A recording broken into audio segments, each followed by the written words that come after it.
నమస్తే, welcome to Suman TV. నేను మీ Suman TV Usha. ఇవాళ బ్యూటీ ఇండస్ట్రీకి సంబంధించి చాలా మంది దీన్ని ఇండస్ట్రీని ప్రొఫెషన్గా ఎంచుకొని ఎంతో మంది మహిళలు బిజినెస్ ఉమెన్స్గా బయటికి రావడం జరుగుతుంది.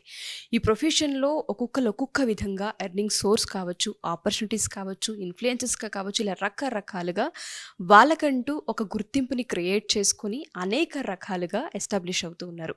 సో అదే వేళ మనం చూసుకుంటే Ramesh makeup academy and studio వాళ్ళకి సంబంధించిన స్టూడెంట్ ఇవాళ మనతో పాటు ఉన్నారు, హేమ గారు. తనతో మాట్లాడే ప్రయత్నం చేద్దాం. నమస్తే హేమ గారు. నమస్తే ఉషామ్మ, ఎలా ఉన్నారు? చాలా బాగున్నాను. మేకప్ ఇండస్ట్రీని ఎందుకు ప్రొఫెషన్గా చూస్ చేసుకున్నారు? అసలు ఫ్యామిలీ బ్యాక్గ్రౌండ్ ఏంటి? ఎటు నుంచి ఇటువైపుకి షిఫ్ట్ అయ్యారు? అసలు ఏంటి, అసలు బయోగ్రఫీ ఏంటి? 17 ఇయర్స్లోనే నాకు మ్యారేజ్ అయిపోయింది. మా రిలేషన్ అని చెప్పి చేసేసారు.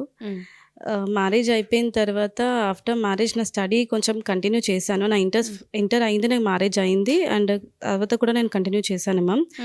బట్ నా మ్యారేజ్ అయిన 3 months తర్వాత నాకు ఒక కన్సీవ్ వచ్చింది. బట్ అదేంటంటే అది మోలార్ ప్రెగ్నెన్సీ అని డిసైడ్ అయిందనమాట. అది నార్మల్ ప్రెగ్నెన్సీ అని అనుకున్నాము, but that is molar pregnancy. Molar pregnancy అంటే మన యూట్రస్కి చుట్టూ ఒక బబుల్స్ లాగా ఫామ్ అయ్యి దాన్ని ఎగ్ లాగా ఉంటుంది మ్యామ్, బట్ అది బేబీ అవ్వదన్నమాట.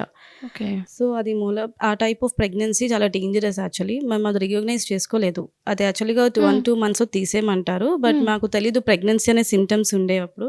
ఏజ్ ఆఫ్ చిన్న ఏజ్ కాబట్టి నాకు అంత మెచ్యూరిటీ లేదు మ్యామ్. వన్స్ చూపించుకుని స్కానింగ్ చేసిన తర్వాత ఇది సో ప్రాబ్లం ఉంది అని చెప్పారు. చాలా సిక్ అయిపోయాను మ్యామ్. ఇంకా స్కెలిటన్ అనుకోండి, ఏం లేదు, తిండి లేదు, ఏం లేదు, ఆన్ బెడ్. ఇంకా అన్ని మా మదరే చూసుకునేవారు. నాకు ఒక 4 to 5 months వరకు అలానే ఉన్నాను మ్యామ్. మా ఫ్యామిలీ డాక్టర్ చూసి అమ్మాయి ఇలా ఉంది ఏంటి ఇలా అని చెప్పి తను ట్రీట్మెంట్ చేయడం వల్ల కొంచెం నేను సెట్ అయ్యాను. సర్జరీ అయింది. దెన్ ఐ ఫీల్ గుడ్, మంచిగా అయింది. నేను మళ్ళీ స్టడీస్ ఎడ్యుకేషన్ మళ్ళీ కంటిన్యూ చేశాను. కంప్లీట్ అయిన తర్వాత నేను నా లైఫ్లో ఒక మంచి మెమొరబుల్ మూమెంట్ అంటే నా ఫస్ట్ బేబీ మ్యామ్, శశివర్ధన్. నేను పెట్టుకున్న చాలా ముద్దు పేరు. ఆ బేబీ పుట్టింది మ్యామ్ మంచిగా. మేము నార్మల్గా స్కానింగ్స్లో అన్నిట్లో నార్మల్ అనే ఉంది, అంతా బాగుంది. 9 months సర్జరీ అయింది. సర్జరీ అయ్యి C-section అయ్యి తీసారు బేబీని కూడా. బేబీ పుట్టిన తర్వాత కూడా 9 months బేబీ ఉంది. 9 months వరకు బేబీ ఉన్నాడు. 4 months నుంచి మాకు ఫంక్షన్స్ రిచువల్ అయినప్పుడు మేము ఎత్తుకునేటప్పుడు అంటారు కదా మ్యామ్, మెడేంటి నిలబడట్లేదు, ఏం కదిలించట్లేదు అని. సో కొంతమంది రిలేటివ్స్ అలా చెప్పడం వల్ల మాకు స్ట్రైక్ అయ్యి మేము హాస్పిటల్కి వెళ్ళామన్నమాట. ఏంటి మా బేబీ ఇన్ని 4 months అవుతుంది, మెడ నిలబడట్లేదు, ఇది అది అని చెప్పి చాలా హాస్పిటల్స్ తిరిగాం మ్యామ్. నాకు ఎక్కడ పర్ఫెక్ట్ రీజన్ దొరకలేదు ఏంటి అనేది. ఏమి బేబీ మెడ నిలబడట్లేదు 4 months బేబీ అప్పుడు. తర్వాత మాకు తెలియలేదు ఏంటి రీజన్ ఏంటనేది మాకు తెలియలేదు. వన్ డే ఏమైందంటే ఇలానే ఒక ఫ్రెండ్ సజెషన్ వల్ల మేము వేరే హాస్పిటల్కి వెళ్ళాము. హాస్పిటల్కి వెళ్తే అక్కడ సార్ చెప్పారు బేబీ జెనెటిక్ మా SMA1 అని. SMA1 అనేది చాలా తక్కువ, అంటే 99%లో ఒక 1% పిల్లలకి ఎఫెక్ట్ అవుతుంది. ఆ టైంలో, మా టైంలో అది 1% మాత్రమే ఎఫెక్ట్ అయ్యేదంట. బ్యాడ్ లక్ మాదే యాక్చువల్లీ. సో మా బేబీకి SMA1 ఎఫెక్ట్ అయింది మ్యామ్. అయిన తర్వాత మాకు అక్కడ డాక్టర్ చెప్పేశారు ఏమని, బేబీ ఇంకా బ్రతకదు, మీరు ఎన్ని డేస్ ఉంచుకోవాలంటే అన్ని డేస్ ఉంచుకోండి, బట్ బేబీ బ్రతకదు, అంతే ఉంటుంది, బెడ్ మీద ఉంటుంది అని చెప్పారు మ్యామ్. సో అయినా సరే నేను చాలా స్ట్రాంగ్గా లేదు, ఎన్ని డేస్ ఉన్నా నా బేబీ నాతో ఉంటుంది అని చెప్పి నేను అలానే బేబీని పెట్టుకొని ఉన్నాను మ్యామ్. నాకు బేబీ పుట్టింది, నా బాబు పుట్టింది నా బెడ్, నా రూమ్ తప్ప వేరే ప్రపంచం నాకు తెలియదు మ్యామ్. ఎందుకంటే వాడు పుట్టిన తర్వాత నాకు బయట ప్రపంచం అనేది నేను మర్చిపోయాను మ్యామ్. అంతా వాడుతున్నాను, ఇంకా అంతా బెడ్ మీద కదా మ్యామ్. వాడిని ఎత్తుకొని తీసుకెళ్ళాలి, ఏమైనా సరే. ప్రతి 1 week ఇంట్లో మంచిగా ఉంటే 1 week హాస్పిటల్లో ఉండేవాళ్ళం. అంటే ఆ బేబీస్కి కోల్డ్, కఫ్, ఫీవర్ అనేది చాలా ఎక్కువ ఎఫెక్ట్ అవుతూ ఉంటుంది. ఎవరైనా బేబీ బెడ్ షీట్ టాయ్స్ ఉంటాయి కదా, బట్ మా బెడ్ షీట్ మొత్తం హాస్పిటల్ మెడిసిన్స్ మాత్రమే ఉండేవి మ్యామ్. అంతా అలా సరౌండ్ చేసుకున్నాం అనమాట బేబీ కోసం. అంటే ఎమర్జెన్సీ ఎప్పుడు వస్తుందో తెలియదు అని. One day May 17th ma'am, నాకు ఒక బ్యాడ్ లక్కీయెస్ట్ డే అంటే అదే. ఆ డే రోజు నా బేబీ నైట్ బ్రీతింగ్ బాగా హెవీ బ్రీత్ వచ్చేసింది మ్యామ్. అంటే డాక్టర్ చెప్పారు యాక్చువల్గా, నాకు ఈ విషయం తెలుసు, మా హస్బెండ్కి తెలుసు, నాకు తెలీదు. హెవీ బ్రీతింగ్, చనిపోయే ముందు ఇలా హెవీ బ్రీతింగ్ వస్తుంది, అలా వచ్చినప్పుడు అది లాస్ట్ అని. సో నాకు హెవీ బ్రీతింగ్ బాబుకి వస్తుంది. మాకేం అర్థం, నెక్స్ట్ మంత్ బర్త్డే యాక్చువల్గా సెలబ్రేట్ చేసుకోవాలి. నేను చాలా పెట్టుకున్నాను, ఇలా నా బాబు బర్త్డే ఇలా సెలబ్రేట్ చేయాలి అని. సో పెట్టుకున్నాను. మా బాబు హెవీ బ్రీత్ వచ్చేసింది. నేను అప్పటికి చాలా ట్రై చేశాను మ్యామ్. హాస్పిటల్‌కి వెళ్దామని. నైట్ 12:00 నుంచి స్టార్ట్ అయింది అది. 12:00 నుంచి స్టార్ట్ అయింది. సరే మార్నింగ్ కొంచెం సెట్ అయింది. 4 వరకు కొంచెం బానే ఉంది మ్యామ్. అలా 4 వరకు కొంచెం సెట్ అయింది. సరే సెట్ అయింది. రేపు ఎర్లీ మార్నింగ్ వెళ్దాం అనేసి వాడిని ఇలా పక్కన పెట్టి నేను ఇలా పడుకున్నాను మ్యామ్ అంతే. పడుకున్నాను. మార్నింగ్ అదేంటో ఆ దేవుడు తెలీదు కానీ ఆ టైంలో చాలా డీప్ స్లీప్ ఇచ్చేసాడు మ్యామ్. నాకు కూడా తెలీదు ఎందుకు డీప్ స్లీప్ వెళ్ళిపోయామో కూడా తెలీదు. మార్నింగ్ లేచేసరికి మా బాబు హార్ట్ బీట్ కొట్టుకోవట్లేదు. బాడీ అంతా ఫ్రీజ్ అయిపోయి ఒక టైప్ ఆఫ్ అయిపోయింది. నా లైఫ్‌లో అదొక షాకింగ్ మూమెంట్ మ్యామ్. అది నేను ఎప్పటికీ ఫర్గొట్ కూడా చేసుకోలేను అది. అది అయిన తర్వాత మా బాబుని ఇలానే తీసుకొని నేను మా హస్బెండ్ తీసుకువెళ్ళిపోతే నేను అదే రూమ్‌లో ఒక 1 వీక్ అదే డార్క్ రూమ్‌లో అదే స్పేస్ మా బాబు ఎక్కడైతే పడుకున్నాడో అదే ప్లేస్‌లో నేను పడుకునేదాన్ని మ్యామ్. అంత మెమోరీస్ ఎలా అంటే ఒక టైప్ ఆఫ్ డిప్రెషన్‌కి వెళ్ళిపోయాను నేను. నేను మా బాబుని దగ్గరికి నేను వెళ్తాను. మా బాబు ఒంటరిగా పడుకోలేడు, ఒంటరిగా తినలేడు, మమ్మీ కావాలి వాడికి, మమ్మీ కావాలి అని చెప్పి నన్ను చాలా డిప్రెషన్‌కి వెళ్ళిపోయాను మ్యామ్. చాలా డిప్రెషన్‌కి వెళ్ళిపోయా. బేబీకి 9 మంత్స్ అంటున్నారు కదా, ఆ మూమెంట్ ఏమన్నా ఉండేదా? బేబీ ఇట్లా పాకడం కానివ్వచ్చు? ఏం లేదు మ్యామ్. Complete on bed. అసలు హ్యాండ్స్ జస్ట్ ఇలా మామూలుగా బేబీస్ ఇలా వాడుతున్నాం. జస్ట్ వాడు ఇంతే షేక్, ఇంకెక్కువ ఉండేది కాదు. మూమెంట్ అంత చాలా తక్కువ ఉండేది. ఏదైనా బెడ్ మీదనే ఇంకా ఎత్తుకొని తీసుకెళ్ళడం అంతే. బేబీ చనిపోయిన తర్వాత 1 వీక్ 2 వీక్స్ అలానే డిప్రెషన్లోకి వెళ్ళిపోయాం మ్యామ్. ఇంకా బాబు దగ్గరికి వెళ్తాను, నేను కూడా చనిపోతాను అనే ఒక డిప్రెషన్కి వెళ్ళిపోయాను. ఇదంతా మా హస్బెండ్ చూడలేక నన్ను కొంచెం వేరుగా ఉంటే బెస్ట్ అని చెప్పేసి నన్ను వైజాగ్ పంపించేశారు. అక్కడ కొంచెం సెట్ అయింది. 6 మంత్స్ అలా బేబీస్ కోసం ప్లాన్ చేయలేదు. బట్ స్టిల్ మళ్ళీ ప్రెగ్నెన్సీ అనుకోకుండా వచ్చింది. మళ్ళీ ప్రెగ్నెన్సీ వచ్చింది. ఈసారి మాకు డాక్టర్స్ చెప్పారు ఏంటంటే థర్డ్ ప్రెగ్నెన్సీ. డాక్టర్స్ చెప్పారు ఏంటంటే మీరు బేబీ అంతవరకు చూసుకోవద్దు. ఒక 5 మంత్స్‌లో మీకు ఒక టెస్ట్ ఉంటుంది, CVS టెస్ట్ అని. ఆ టెస్ట్ చేసుకుంటే మీకు ఆ బేబీ జెనెటిక్గా నాన్ జెనెటిక్గా తెలిసిపోతుంది. మీకు జెనెటిక్ ఏం లేదు అంటే మీరు ట్రై చేయొచ్చు అని చెప్పారు మ్యామ్. సో నేనేమో అలా అని ఎన్ని బేబీస్ అని ట్రై చేస్తాము అని డాక్టర్ని కూడా అడిగితే చెప్పలేము. అది ఒక 6 బేబీస్ ఉంటే అది ఒక్క బేబీ సక్సెస్ అవ్వచ్చు. జెనెటికల్ ప్రాబ్లమ్ ఫ్యామిలీలో ఉందండి? ఎవరి లేదు మ్యామ్. మాదే ఫస్ట్, మాకే ఫస్ట్, ఎవరికి లేదు. సో ఇంకా అలా అని అది థర్డ్ ప్రెగ్నెన్సీ ఏదైతే వచ్చిందో అది కూడా 5 మంత్స్‌లో టెస్ట్ చేసి అది కూడా genetic problem ma'am. Same baby, first baby అలానే ఆ బేబీ కూడా అంతే ప్రాబ్లం వచ్చింది. అదే ప్రాబ్లం వచ్చింది. అది ఆ టెస్ట్కి 1 మంత్ టైం ఉంటుంది మ్యామ్. ఆ 5 మంత్స్ ఆగి 6th మంత్లో అబార్ట్ చేస్తారు. అది నార్మల్ డెలివరీ చేస్తారు. లిటరల్లీ ఒక బేబీని స్టమక్లో ఒక 1 డే ముందు చనిపోయిన తర్వాత నెక్స్ట్ డే తీస్తే ఆ పెయిన్స్ ఎలా ఉంటాయి మ్యామ్, అది నేను బేర్ చేసేసాను చాలా. నా ఏజ్ ఆఫ్ 18లోనే నేను చాలా అక్కడ చూసి వచ్చేసాను మ్యామ్. అంతా చాలా స్ట్రగుల్స్ ఫేస్ చేశాను ఆ ప్రెగ్నెన్సీ ఆ టైంలో. Okay, hope for the best, మళ్ళీ చూద్దాం అనేసి కొంచెం గ్యాప్ తీసుకొని అలా ప్రెగ్నెన్సీస్ అలా ట్రై చేశాను మ్యామ్. ఒక 3-4 ట్రై చేశాను. బట్ అన్నీ అదే ప్రాబ్లం అయింది. జెనెటికల్ ఇష్యూస్ ప్రతి ప్రెగ్నెన్సీకి జెనెటికల్ ఇష్యూస్. మరి ఒక సరైన గైనకాలజిస్ట్ని వెళ్ళాం మ్యామ్. ఎవరు అడిగినా సరే అంతే చెప్తున్నారు మ్యామ్. ఇక్కడ దీనికి ఒక సొల్యూషన్ ఇప్పుడు ఏం లేదు అని, దీనికి సొల్యూషన్ లేదు ఏం లేదు అని. ఎలా ఓవర్కమ్ చేశారు ఏంటి అసలు? ఒక ఫ్యామిలీ డాక్టర్ అతను సజెస్ట్ చేశారు IVFకి వెళ్ళమని. IVFకి వెళ్ళిన తర్వాత మొత్తం మాకున్న ల్యాండ్, ప్రాపర్టీ, గోల్డ్ ఏదైతే ఉందో అన్నీ దానికి పెట్టాం. నియర్ అబౌట్ 20 lakhs దాకా పెట్టాం IVFకి. అదేంటంటే మా బేబీ మాకు, అంటే మా హస్బెండ్ బేబీ, మా బేబీ మాకు కావాలని కొంచెం టెస్ట్లు అని, చనిపోయిన బేబీ DNA తీసుకురావడం, ఇలాంటి ప్రాసెస్ అన్నీ దాని మీద చాలా ఎక్స్పెండ్ చేసాం మ్యామ్. బ్యాడ్ లక్ ఏంటంటే గాడ్ నాకు ఎందుకో మరి అందుకే చాలా అన్లక్కీ అని ఫీల్ అవుతాను మ్యామ్. యాక్చువల్లీ IVF కూడా నాకు ఫెయిల్ అయిపోయింది. అంత అమౌంట్ పెట్టిన IVF కూడా మాకు ఫెయిల్ అయిపోయింది, సక్సెస్ అవ్వలేదు. ఇది అయిన తర్వాత ఇంకా ప్రెగ్నెన్సీ ఇవన్నీ నాకు డిప్రెషన్కి వెళ్ళిపోయాను మ్యామ్. తర్వాత నేను జాబ్, సరే ఇంట్లో ఉంటే ఈ డిప్రెషన్స్ ఉంటాయి, మన ఓన్గా ఎర్నింగ్ కొంచెం మైండ్ సెట్ మారుతుందని చెప్పి చిన్న జాబ్కి వెళ్ళాను. ఆ జాబ్ చేసిన తర్వాత నాకు నార్మల్గా ప్రెషర్స్ అనేవి ఏ జాబ్లోనే ఉంటాయి కదా మ్యామ్. ఒక బిజినెస్ చేసుకుంటే బాగుండు, మన ఓన్ ఇండిపెండెంట్గా ఉండాలి, ఇలాంటివన్నీ ఓవర్కమ్ చేయాలి. ఎన్ని స్ట్రగుల్స్ ఒక గర్ల్కి ఉన్నా తను ఓవర్కమ్ చేసి బయటికి రావాలి. స్ట్రగుల్ కాదండి, హారబుల్ పెయిన్ మ్యామ్, చాలా పెయిన్. బాడీలో తయారైన బేబీ మన పొట్టలోనే చనిపోవడం, లేదంటే మనం ఎత్తుకొని 9 నెలలు మనతో పాటు పడుకున్న బేబీ నెక్స్ట్ డే చూస్తే లేకపోవడం, అదే ఏంటంటే అసలు తీసుకోలేము, మన వల్ల కాని పని. అసలు నిజంగా మీకు నిజంగా సల్యూట్ అనే చెప్పుకోవాలి.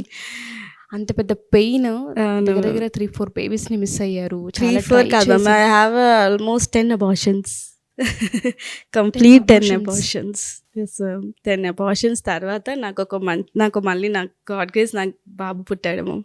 బాబు పుట్టాడు. మ్యామ్. వాడు నా బ్లెస్సింగ్ మ్యామ్. నిజంగా చాలా Okay. స్ట్రగుల్స్ ఫేస్ అయింది. నాకంటూ ఈ ఫైనాన్షియల్ ఇష్యూస్, ఫ్యామిలీ ఇష్యూస్ అలాంటివి ఏం లేవు మ్యామ్. బట్ నాకు ఈ ఒక్క ఇష్యూ అన్నిటికన్నా ఎక్కువ పెయిన్ఫుల్. గా అమ్మ అవ్వడం అనేది ప్రతి ఆడపిల్లకు ఒక అదృష్టం అని చెప్తూ ఉంటుంటాము. ఎక్కడికైనా వెళ్తే చిన్న బేబీస్ చూస్తున్నా సరే నాకు ఒక ఫీలింగ్ Feel వస్తూ వచ్చేస్తుంది. ఉంటుంది. అది సో నేను general అలా గా వస్తుంది. మెల్లమెల్లగా ఈ బ్యూటీషియన్ ఫీల్డ్ లోకి వచ్చాను. పార్లర్ సెర్చ్ చేసా, ఆర్ఫనేజ్ కి వెళ్ళడం అలవాటు చేసుకున్నాను మ్యామ్. అప్పుడు నేను ఆర్ఫనేజ్ కి వెళ్ళడం, ఆ పిల్లలతో కొంచెం టైం స్పెండ్ చేయడం, సో అలా అలవాటు చేసుకొని నేను జర్నీని అలా స్టార్ట్ చేశాను. నాకు నేను స్టాండ్ తీసుకోవాలి, ఒకళ్ళు Okay. చెప్తే కాదు, ఒకళ్ళు చేయడం వల్ల మనకి ఏం ఉండదు, మన జర్నీ మనం స్టాండ్ తీసుకోవాలి అని చెప్పి నాకు నేను స్టాండ్ తీసుకున్నాను మ్యామ్. Okay. తీసుకొని నేను ఒక పార్లర్ పెట్టుకున్నాను, సక్సెస్ఫుల్గా పార్లర్ పెట్టుకున్నాను. మా బేబీ పుట్టిన తర్వాత ఇప్పుడు హ్యాపీగా ఆ పార్లర్లో వర్క్ చేసుకుని ఇండిపెండెంట్గా నేను Okay. earn చేసుకుంటాను. పార్లర్ పెట్టే ముందు కోర్స్ ఎక్కడ? రమేష్ అకాడమీలోనే కదా మీరు యాక్చువల్ గా కోర్స్ అనేది రమేష్ సార్ దగ్గరే మ్యామ్. నేర్చుకున్నారు కంప్లీట్ గా. ఎలా అనిపించింది ఆ జర్నీ ఏంటి అసలు? అదొక బ్యూటిఫుల్ జర్నీ మ్యామ్. నా లైఫ్లో ఒక పెయిన్ అయిపోయిన తర్వాత నేను అంటూ ఒక లైఫ్లో హ్యాపీ మెమొరబుల్ మూమెంట్ ఏది అని అంటే అది రమేష్ అకాడమీ అని నేను చెప్తాను మ్యామ్. బా. సీరియస్లీ. ఎందుకంటే అంత పెయిన్ చూసి వచ్చిన తర్వాత నేను చాలా డిప్రెషన్ అంతా అయిపోయిన తర్వాత నాకంటే ఒక వరల్డ్ క్రియేట్ చేసుకున్నాను మా రమేష్ అకాడమీలో. ఎందుకంటే ఒక హ్యాపీనెస్, అక్కడికి వెళ్తే పీస్. మనము ఇంటికి వెళ్ళి మనం ఏంటంటే ఇంత స్ట్రెస్ ఉన్నా, ఇంట్లో ఎంత స్ట్రెస్ ఉన్నా, వర్క్ స్ట్రెస్ ఉన్నా, ఒక్కసారి మన క్లాస్లోకి వెళ్ళగానే అదొక టైప్ ఆఫ్ పీస్. అంతా హ్యాపీగా ఫ్రెండ్స్, సార్, మ్యామ్, స్టాఫ్ అందరు చాలా బాగా రిసీవ్ చేసుకుంటారు, చాలా ఫ్రెండ్లీ మూవ్ ఉంటారు, చాలా బాగా రిసీవ్ చేసుకుంటారు. మేము స్టార్టింగ్ డే వెళ్ళినప్పుడు చాలా భయపడ్డాను. ఇలా నా ఒక ఫ్రెండ్ ద్వారా వెళ్ళాను సక్సెస్ఫుల్గా. తను చెప్పారనమాట ఇలా చేస్తారు. ఫస్ట్ అంటే అకాడమీ జాయిన్ అవ్వడం చాలా మంది చూసాను మ్యామ్. నేను అన్ని చూసాను, బట్ ది బెస్ట్ ఏంటి అని చూస్ చేసుకుని లాస్ట్ నేను రమేష్ అకాడమీ అని ఫిక్స్ అయ్యాను. మనం ఒక ప్రొఫెషనల్ మేకప్ ఆర్టిస్ట్ దగ్గర నేర్చుకుంటే, ఒక ప్రొఫెషనల్ గురువు మనకు దొరికితే నిజంగా చాలా ప్రొఫెషనల్ గా మనం వర్క్ కాన్ఫిడెంట్ గా చేయగలుగుతాం మ్యామ్. నేను అది రమేష్ సార్ దగ్గర చాలా నేర్చుకున్నాను. చాలా అంటే అది ఒక రియల్లీ బ్లెస్సింగ్ నాకు. నిజంగా ఇన్స్పిరేషనల్ జర్నీ మీది. చాలా మంది ఆడవాళ్ళు వన్స్ మీ వీడియో చూసిన తర్వాత అనిపిస్తుంది లైఫ్లో కొన్నిసార్లు మనల్ని మనమే మోటివేట్ చేసుకోవాల్సిన అవసరం ఉంది అని. మీరు ఏదైతే స్టెప్ తీసుకున్నారో 2013 నుంచి 20 వరకు మీ జర్నీ అనేది చిన్న విషయం కాదు. ఐ థింక్ 17 ఇయర్స్ మీరు స్ట్రగుల్ అయ్యారనే చెప్పుకోవచ్చు. అది మామూలు స్ట్రగుల్ కాదు. సో చాలా మందికి ఈ వీడియో హెల్ప్ అవుతుంది. అండ్ దాంతోపాటు రమేష్ మేకప్ అకాడమీ వాళ్ళు కూడా ఈ వీడియో చూసిన తర్వాత ప్రౌడ్గా ఫీల్ అవుతారు. చాలా ప్రౌడ్గా మ్యామ్. ఇది నిజంగా ఒక ప్రౌడ్ మూమెంట్ అది. రమేష్ మేకప్ అకాడమీలో నేర్చుకున్న మీ రమేష్ గారు ఒక చిన్న ఫీడ్బ్యాక్ ఇచ్చారు మీ గురించి. ఆ ఫీడ్బ్యాక్ చూద్దాం. సుమన్ టీవీ ప్రేక్షకులు నమస్కారం. హాయ్ ఉషా గారు, హాయ్ హేమ గారు. ఎస్పెషల్లీ సుమన్ టీవీలో మా అకాడమీ తరపు నుంచి మా స్టూడెంట్ సక్సెస్ స్టోరీని మీరు ప్రేక్షకులందరికీ చూపించడం అనేది నాకు చాలా హ్యాపీగా ఉందండి. హేమ గారిలో డే 1 నుంచి అబ్జర్వ్ చేస్తూ ఉంటే నాలోనే అందరికన్నా ముందు వెళ్ళి ఒక 5 minutes అన్నా ముందు ఉండాలి అనే తత్వం ఉండేది. నేను ఎప్పుడు చూసినా కూడా ఆమె నాకన్నా ఒక 5 minutes ముందు వచ్చి ప్రాక్టీస్ చేసుకుంటూ ఉండేవాడు. 10 o'clock అంటే ఆమె 9:45కే వచ్చేసేసి వెయిట్ చేసి ఓపెన్ అవ్వగానే ప్రాక్టీస్ చేస్తూ ఉండేవాళ్ళు. సో ఆ విషయం నాకు చాలా హ్యాపీగా అనిపించేది. ఆ రోజు అనిపించింది ఆమె ఎప్పటికైనా ఇంత డెడికేటెడ్గా ఉన్నారు, ఎప్పటికైనా ఒక నెక్స్ట్ లెవెల్కి వెళ్తారు అని. సో అలాగే ఆమె గతంలో ఏమైంది, ఒక పార్లర్ నుంచి ఇప్పుడు ఒక స్టూడియో మెయింటైన్ చేసే స్టేజ్కి వెళ్ళింది. So all the best Hema గారు. మీ హార్డ్ వర్క్కి మా సపోర్ట్ ఎప్పుడూ ఉంటుంది అకాడమీ తరఫు నుంచి. గ్రేట్. నేను సార్ బ్లెస్సింగ్స్తో మంచి మేకప్ స్టూడియో కూడా ఓపెన్ చేస్తున్నాను ఆల్రెడీ. యా చూసాను వీడియో. సార్ బ్లెస్సింగ్స్తో ఓపెన్ చేస్తాను. మా సార్కి అంటే ఒక స్టూడెంట్ గురువుకి ఇచ్చే మెయిన్ ఏంటంటే ఒక హ్యాపీనెస్ ఏంటంటే, ఒక స్టూడెంట్ గురువు దగ్గర నేర్చుకొని ఎదుగుతున్న సిచ్యువేషన్ చూస్తే సార్ గురువుకి చాలా హ్యాపీ మూమెంట్ ఉంటుంది. సో హ్యాపీ మూమెంట్ మా సార్కి నేను త్వరగానే ఇద్దాం అనుకుంటున్నాను. ఆల్రెడీ సక్సెస్ చూపిస్తున్నాను, బట్ ఇంకా అది ఒక టోటల్ కంప్లీట్ సక్సెస్ చూపిద్దామని అనుకుంటున్నాను. తప్పకుండా. సో అంతకుముందు చిన్న పార్లర్ అని చెప్పారు, ఇప్పుడు మేకప్ స్టూడియో రన్ చేస్తున్నారు. అండ్ అక్కడ దాకా తీసుకెళ్ళగలిగారని చెప్తున్నారు కదా. బిఫోర్ ఏ విధంగా ఉంది మార్కెట్, ఇప్పుడు ఏ విధంగా ఉంది, నేర్చుకున్న తర్వాత మీ ప్రొఫెషన్ ఏ విధంగా ఉంది? బిఫోర్ రమేష్ అకాడమీ నార్మల్ ఉంది మ్యామ్. కాన్ఫిడెన్స్ లేదు. ఓకే, వెళ్ళాము అంటే ఒక మేకప్‌కి వెళ్ళామంటే నార్మల్‌గా అంత బడ్జెట్ అంత మాట్లాడేసి చేసి మ్మ్. రావడమే. మ్మ్. ఆఫ్టర్ రమేష్ అకాడమీ మాలో మాకు కాన్ఫిడెన్స్. మ్మ్. మేము ఇంత చార్జ్ చేస్తాం. మా వర్క్ ఇంత వర్తబుల్. ఆ మ్మ్. వర్కబుల్‌కి వర్త్‌కి ఇంత అమౌంట్. మ్మ్. సో, మేము తగ్గితే మా వర్క్ మేము న్యాయం అవమానించుకున్నట్టే, చేసినట్టు కాదు. తగ్గించుకున్నట్టే. తగ్గించుకున్నట్టే. ఎస్. సో, అందుకే నేను ఇప్పుడు మాకు కాన్ఫిడెన్స్ వచ్చింది మ్యామ్. ఆ మ్మ్. కాన్ఫిడెన్స్ రావడానికి, ఆ వర్క్ అంత ప్రొఫెషనల్‌గా రావడానికి, ప్రో మేకప్ ఆర్టిస్ట్ అవ్వడానికి మెయిన్ రీజన్ మా రమేష్ సార్. హేమ గారు, దాంతోపాటు రమేష్ అకాడమీలో ఎవరైతే స్టూడెంట్ జాయిన్ అవుతూ ఉంటుంటారో వాళ్ళకి అక్కడ ఉన్న బెనిఫిట్స్ ఏంటి అసలు? రమేష్ అకాడమీలో మనం జాయిన్ అయ్యి 30 డేస్ కోర్స్ అయిన తర్వాత మనకు ఒక సర్టిఫికేట్ ఇస్తారు మ్యామ్. మ్మ్. అది ఐఎస్ఓ వాళ్ళ సర్టిఫికేట్, ఇంటర్నేషనల్ సర్టిఫికేట్ అనమాట. ఓకే. సో, సర్టిఫికేట్ ఇస్తారు. దాంతో పాటు ఒక ఐడి కార్డ్ ఇస్తారు మనకి. ఓకే. ఐడి కార్డ్ ఏంటంటే మనకి లైఫ్ లాంగ్ వ్యాలిడిటీ. ఎలా అంటే మనం ఎన్నిసార్లు ఎప్పుడైనా సరే డౌట్ వచ్చినా ఏదైనా సరే ఎన్నిసార్లైనా మనం Okay. వెళ్ళి మనము ఐడి కార్డ్ తీసుకొని వెళ్ళొచ్చు. Okay. So, life time validity అనమాట. ఐడి కార్డ్ తీసుకొని మనం వెళ్తే మనకి డౌట్స్ వచ్చినా ఏదొచ్చినా క్లియర్ చేస్తారు. మన స్కిల్ ఎక్కడ ఉంటుందో రమేష్ అకాడమీ అక్కడ ఉంటుంది. రమేష్ అకాడమీ ఎక్కడ ఉందో అక్కడ బ్యూటీ ఇండస్ట్రీ అండ్ నాలెడ్జ్ అక్కడ ఉంటుంది. ఓ వండర్ఫుల్ అండి. ఎవరైనా పర్ఫెక్షన్ అవ్వాలి, కంప్లీట్ గా తన సక్సెస్ చూడాలంటే రమేష్ అకాడమీలో జాయిన్ అవ్వాలి. Sure అండి. సక్సెస్ చాలా ఫాస్ట్ గా చూస్తారు. ఎస్. ఓకే. సర్టిఫికేషన్ అనేది చాలా వాల్యుబుల్ అండ్ దాంతోపాటు ఐడి కార్డ్కి చాలా వాల్యూ ఉంది. ఎప్పుడైనా సరే రమేష్ అకాడమీని విజిట్ చేయొచ్చు, డౌట్స్ని తెలుసుకోవచ్చు అండ్ దాంతోపాటు అప్పుడప్పుడు కొన్నిసార్లు అప్డేట్ అవుతూ ఉంటుంటుంది మేకప్ కూడా, ప్రోడక్ట్స్ కావచ్చు, వాటికి సంబంధించి నాలెడ్జ్ గెయిన్ చేయాలనుకున్న వాళ్ళని మీట్ అవ్వడానికి ఐడి కార్డ్ని చాలా హెల్ప్ అవుతుంటుంది. ఎగ్జాక్ట్లీ. ఓకే. ఇక్కడ నేర్చుకొని వెళ్ళిపోయిన తర్వాత వెంటనే మేకప్ స్టూడియో పెట్టాలన్న థాట్ మీకు వచ్చిందా, లేదంటే ఇంతకు ముందే అనుకున్నారా మేకప్ స్టూడియో పెట్టాలి అని ఏమన్నా? లేదు మ్యామ్. యాక్చువల్గా ఏంటంటే నాకు మేకప్ వేస్తే కాన్ఫిడెన్స్ ముందు లేదు. బట్ మన రమేష్ అకాడమీకి వచ్చిన తర్వాత నాకు ఒక కాన్ఫిడెన్స్ వచ్చింది. సో, నాకు నేను పెట్టాలి అని అప్పుడు డిసైడ్ అయ్యారు. మేకప్ ఇండస్ట్రీ అనేది చాలా పెద్ద ఇండస్ట్రీ. దీనిలో కనుక మనం ఆపర్చునిటీని ఏ విధంగా క్రియేట్ చేసుకున్నాం అనేది మన మీద డిపెండ్ అయి ఉంటుందని అవును. చాలా మంది చెప్తూ ఉంటుంటారు. అవును. సో మీ వరకు వస్తే అది ఏ విధంగా ఉంది? ఇప్పుడు ఆఫ్టర్ రమేష్ అకాడమీ నాకైతే వర్క్స్ చాలా వచ్చాయి మ్యామ్. చాలా ఈవెంట్స్కి వెళ్ళాను, చాలా మేకప్స్కి వెళ్ళాను, వేశాను. చాలా సక్సెస్ఫుల్గా ప్రతిదీ ఫీడ్బ్యాక్ కూడా చాలా బాగా ఇచ్చారు. ఇదంతా Okay. మా రమేష్ సార్ ఇచ్చిన బ్లెస్సింగ్ యాక్చువల్లీ అది. ఆయన ఇచ్చే కాన్ఫిడెన్స్, ఆయన ఇచ్చే వర్క్, మంచిగా మోటివేషన్ అంతా చాలా ఎప్పుడు సపోర్ట్ ఉండే వ్యక్తి తను సార్. ఓకే. చాలా బాగా సపోర్ట్ చేస్తారు. ఏదైనా డౌట్ వచ్చినా సరే మనం వెంటనే రియాక్ట్ అవుతారు. సార్ నాకు ఈ హెయిర్ స్టైల్స్ డౌట్ ఉంది ఇలా అంటే వెంటనే ఇది కాదమ్మా, ఇది ఇంత ఇంచెస్తో తీసుకోవాలి, ఇంత హాఫ్ ఇంచెస్ చేసుకోవాలి, ఇంత అని చెప్పి మాకు ఎక్స్ప్లెయిన్ చేస్తారు డీప్గా. అంటే Okay. కొంతమంది ఎలా ఉంటారంటే నార్మల్గా వన్స్ అకాడమీ అయిపోయిందా, డౌట్స్ ఏమైనా ఉన్నా నార్మల్ మీరు చూసుకోండి అన్న స్టేజ్లో ఉంటారు. ఇప్పుడున్న జనరేషన్లో కొంచెం. కానీ మా సార్ పేషెన్సీ అనేది చాలా తక్కువ. చాలా తక్కువ. ఇప్పుడు మా సార్ అయితే ఏంటంటే మనం ఎప్పుడు డౌట్ వచ్చినా సరే, సరే ఇప్పుడు డౌట్ ఉంది అంటే వెంటనే ఇమీడియట్గా వచ్చి క్లారిఫై చేసుకోండి అమ్మా అని అంటారు. ఓకే. ఈ వర్క్ అంతా మార్కెటింగ్ ఎలా చేసుకున్నారు మీరు? పబ్లిక్లోకి ఎలా వెళ్ళగలిగారు అసలు మీరు? వర్క్ మనం ఎంత పర్ఫెక్ట్గా చేస్తున్నాము అంటే ఒక ఈవెంట్కి వెళ్ళామంటే ఫస్ట్ అడుగుతారు మ్యామ్ ఎక్కడ ట్రైన్డ్ చెప్తాం ప్రౌడ్గా రమేష్ అకాడమీ దగ్గర మేము ట్రైన్డ్ అయ్యాము. వర్క్ బాగుంది అంటే డెఫినెట్గా మనకి వేరే వర్క్స్ ఇస్తూనే ఉంటారు వాళ్ళు. సో అలా నాకు మార్కెట్ బాగా పెరిగింది. అంటే ఒకళ్ళు మౌత్ పబ్లిసిటీ అనేది చాలా ఇంపార్టెంట్. Yes. గుడ్ ఫీడ్బ్యాక్ ఉన్నప్పుడు పబ్లిసిటీ అనేది ఎక్కువ పెరుగుతూ ఉంటుంది. మార్కెటింగ్ అంతా చాలా బాగా నాకు ఆఫ్టర్ దట్ చాలా సక్సెస్ చూసాను మ్యామ్. నేను ఇప్పటికే చూస్తున్నాను. ఎన్ని ఈవెంట్స్ టచ్ చేశారండి మీరు? నియర్ అబౌట్ అయ్యే మ్యామ్ నేను నియర్ అబౌట్ ఒక 10-20 దాకా వెళ్ళాను ఈవెంట్స్కి, మేకప్స్. 10-20. అది చిన్నది పెద్దది అన్ని మేకప్స్కి మ్యాక్స్ నేను వెళ్ళాను మ్యామ్. ఆఫ్టర్ దట్ చాలా వెళ్ళాను. ఎస్పెషల్లీ ఇందులో అయితే మౌత్ పబ్లిసిటీ ఫీడ్బ్యాక్ అనేది అవును, చాలా చాలా అవసరం. దీని అవసరం. బేస్ మీదే ఉంటుంది అండ్ అవును. దాంతో పాటు ఎక్కడ నేర్చుకున్నాం అనేది కూడా చూస్తూ మెయిన్ ఉంటుంటారు. అదే అడుగుతారు. ఒక ఈవెంట్కి వెళ్ళాము అంటే ఫస్ట్ మీరు ఎక్కడ ట్రైన్ అయ్యారు. ఇప్పుడు మన దగ్గరకు వచ్చింది అంటే కాంట్రాక్ట్ ఎక్కడ నేర్చుకున్నారు అనేది మెయిన్ ఫస్ట్ క్వశ్చన్ అడుగుతారు మ్యామ్. సో మనం ఇలా రమేష్ అకాడమీలో నేర్చుకున్నాము అంటే అంత సక్సెస్ఫుల్, ఇంకా ఫీడ్బ్యాక్ అంతా బాగుంటుంది. అండ్ మీకు రమేష్ మేకప్ అకాడమీలో నేర్చుకున్నప్పుడు డిజిటల్ మార్కెటింగ్ కూడా క్లాస్ జరిగింది అవును అన్నారు కదా. మ్యామ్. సో అది కూడా హెల్ప్ అవుతుందా మీకు ఇప్పుడు? చాలా హెల్ప్ మార్కెటింగ్ అవుతుంది. ఇన్స్టాలో కూడా ఎలా అప్లోడ్ చేసుకోవాలి, వీడియోస్ ఎలా చేసుకోవాలి ఏంటి అని డిజిటల్ మార్కెటింగ్ గురించి మొత్తం ఎక్స్ప్లెయిన్ చేశారు సార్ అప్పుడు. ఓకే. అది కూడా చాలా హెల్ప్ అవుతుంది మాకు. ఎర్నింగ్స్ ఇందులో ఏ Videos విధంగా ఉండే అవకాశం ఉంటుంది హేమ గారు ఈ ఫీల్డ్లో ఎస్పెషల్లీ? చాలా మంచి ఎర్నింగ్స్ వస్తుంది మ్యామ్. మనకి కొంత ప్రొడక్ట్ వరకు కొంత పెట్టినా మనకి ఏంటంటే దానికి బెస్ట్ ఒక్కసారి ప్రొడక్ట్ కొంటాం మ్యామ్, దాని యూసేజ్ చాలా టైం చేసుకోవచ్చు. మనం ఒక ఫౌండేషన్ కొన్నామంటే ఒక 7,000 పెట్టి ఫౌండేషన్ కొన్నా దాని యూసేజ్ ఒక 10 టైమ్స్ చేసుకోవచ్చు. ఎగ్జాక్ట్లీ. సో 10 టైమ్స్ మనకి ఎక్కువ ఇన్కమ్ ఒక Generate అవుతూ దాంట్లోనే ప్రొడక్ట్ కాస్ట్ అనేది వచ్చేస్తుంది మనకి. నెక్స్ట్ అంతా సేవింగ్స్ మ్యామ్. ఒక ఈవెంట్ కి పెట్టే ఖర్చు ఏదైతే ఉంటుందో అది 10 ఈవెంట్లకి హెల్ప్ అవుతుంది మ్యామ్. లేడీస్ కి బెస్ట్ ఎర్నింగ్ అంటే ఇది makeup. Okay, on an average మీరు చెప్తే మీరు ఎంత ఎర్న్ చేస్తున్నారు? నేను ఒక ఈవెంట్ కి దగ్గర 15 to 20 తీసుకుంటాను ఒక ఈవెంట్ కి పర్ డే? ఒక పర్ డే.